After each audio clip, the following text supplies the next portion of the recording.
भगवद गीता में भगवान श्री कृष्ण बताते हैं कि कलयुग में कैसे भगवान की प्राप्ति करें और कैसे जीवन को सुधारे। इस वीडियो में हम अगले अध्याय के बारे में जानेंगे। इस वीडियो से पहले अगर आपने भगवान श्री कृष्ण के पहले 5 अध्याय की वीडियो नहीं देखी तो आप पहले उसे देख ले, लिंक डिस्क्रिप्शन में है। चलिए शुरू करते हैं। भगवद गीता का 6वां अध्याय ध्यान योग है।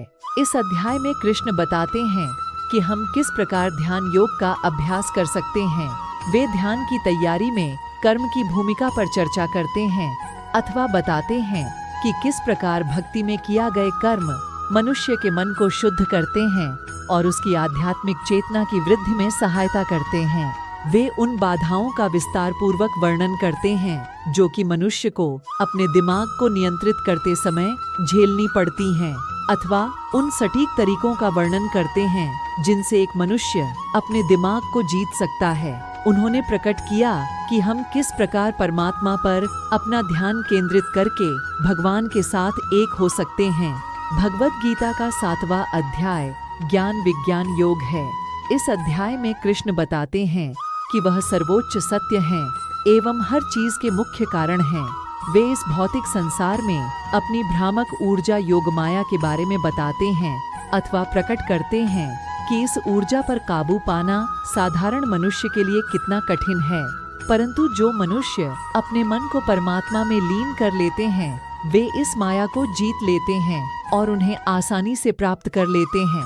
वे उन 4 प्रकार के लोगों का भी वर्णन करते हैं जो भक्ति में लीन होकर उनको आत्मसमर्पण करते हैं, अथवा वे 4 प्रकार जो नहीं करते।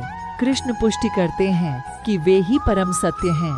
जो लोग इस सत्य को समझ लेते हैं वे आध्यात्मिक प्राप्ति के शिखर पर पहुंच जाते हैं और भगवान को प्राप्त कर लेते हैं। भगवद गीता का 8वां अध्याय अक्षर ब्रह्म योग है। इस अध्याय में कृष्ण मृत्यु से पहले अंतिम विचार का महत्व बताते हैं। अगर हम मृत्यु के समय कृष्ण को याद कर लें तो हम निश्चित रूप से उन्हें प्राप्त करेंगे।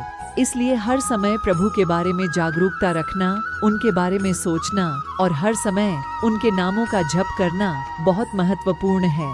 अपने मन को पूरी तरह से कृष्ण की निरंतर भक्ति में समाहित करके हम इस भौतिक संसार से परे भगवान के सर्वोच्च निवास तक जा सकते हैं। भगवद गीता का 9वां अध्याय राज विद्या राजगुह्य योग है। इस अध्याय में कृष्ण समझाते हैं कि वह सर्वोच्च हैं और यह भौतिक संसार उनकी योग माया द्वारा रचित और खंडित होता रहता है, अथवा मनुष्य उनकी देखरेख में आते जाते रहते हैं। वे हमारी आध्यात्मिक जागरूकता के प्रति भक्ति की भूमिका और महत्व का वर्णन करते हैं। ऐसी भक्ति में मनुष्य को भगवान के लिए ही जीवित रहना चाहिए, अपना सर्वस्व भगवान को ही समर्पित करना चाहिए और सब कुछ भगवान के लिए ही करना चाहिए। जो इस प्रकार की भक्ति का अनुसरण करता है वह इस भौतिक संसार के बंधनों से मुक्त हो जाता है और भगवान के साथ एकजुट हो जाता है। भगवद गीता का 10वां अध्याय विभूति योग है। इस अध्याय में कृष्ण स्वयं को सभी कारणों के कारण बताते हैं। अर्जुन की भक्ति को बढ़ाने के लिए वे अपने विभिन्न अवतारों और प्रतिष्ठानों का वर्णन करते हैं। अर्जुन पूरी तरह से भगवान के सर्वोच्च पद से आश्वस्त हैं और उन्हें सर्वोच्च व्यक्तित्व के रूप में घोषित करते हैं। वे कृष्ण से प्रार्थना करते हैं कि वे अपनी अन्य दिव्य महिमाओं के बारे में बताएं जो कि सुनने में अमृत समान है। भगवद गीता का 11वां अध्याय विश्व रूप दर्शन योग है। इस अध्याय में अर्जुन कृष्ण को अपने विश्व रूप को प्रकट करने का अनुरोध करते हैं जो कि सारे विश्वों अथवा संपूर्ण अस्तित्व का स्रोत है। भगवान कृष्ण के शरीर में पूरी सृष्टि को देखने में सक्षम होने के लिए अर्जुन को दिव्य दृष्टि दी जाती है। भगवद गीता का 12वां अध्याय भक्ति योग है। इस अध्याय में कृष्ण भक्ति योग की श्रेष्ठता पर बल देते हैं और भक्ति के विभिन्न पहलुओं का वर्णन करते हैं।